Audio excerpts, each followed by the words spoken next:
Assalamualaikum warahmatullahi wabarakatuh. Perkenalkan, nama saya Muhammad Fafi Rahmatullah dengan NIM 23250040 dari Manajemen Administrasi Perhotelan B.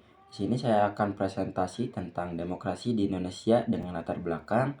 Demokrasi adalah pilar penting dalam kehidupan bernegara.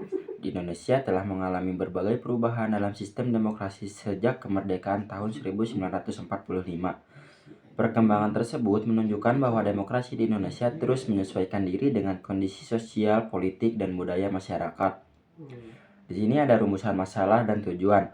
Rumusan masalahnya yaitu 1. Apa itu demokrasi dan pemerintahnya? 2. Demokrasi di Indonesia. Dan 3. Tantangan dan upaya. Lalu tujuan penulisannya yaitu memahami konsep demokrasi dan mengidentifikasi tantangan demokrasi. Pengertian demokrasi berasal dari Yunani, kata demos yang berarti rakyat dan kratos yang berarti kekuasaan.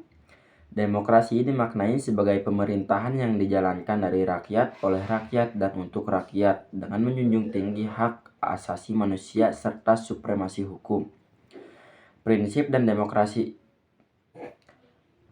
Dalam demokrasi terdapat prinsip-prinsip utama seperti kedaulatan rakyat, persamaan hak, kebebasan berpendapat, dan pemilihan umum yang jujur serta adil.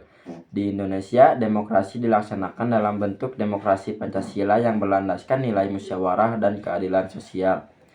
Perkembangan demokrasi. Perjalanan demokrasi di Indonesia dimulai dari demokrasi parlementer, kemudian demokrasi terpimpin, dilanjutkan dengan demokrasi Pancasila pada masa Orde Baru, hingga demokrasi reformasi yang berlaku sampai saat ini.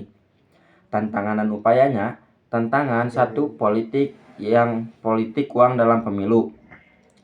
Lalu rendahnya literasi dan kesadaran politik masyarakat, dan polarisasi dan konflik sosial, penyalahgunaan medsos untuk hoax, dan lemahnya penegakan hukum.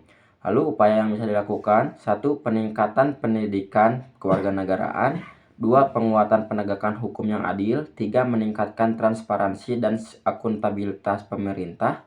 4. Mendorong partisipasi aktif masyarakat dan mahasiswa. Dan terakhir, etika dalam penggunaan medsos. Lalu terakhir penutup. Demokrasi di Indonesia merupakan sistem pemerintahan yang berlandaskan Pancasila dan Undang-Undang Dasar 1945, serta terus berkembang sejak masa kemerdekaan hingga era reformasi. Meskipun demikian, berbagai tantangan masih dihadapi sehingga diperlukan peran aktif masyarakat, khususnya mahasiswa, untuk menjaga dan menerapkan nilai-nilai demokrasi secara bertanggung jawab demi terciptanya kehidupan berbangsa yang adil dan berkelanjutan. Sekian presentasi dari saya, mohon maaf bila ada kekurangan. Assalamualaikum warahmatullahi wabarakatuh.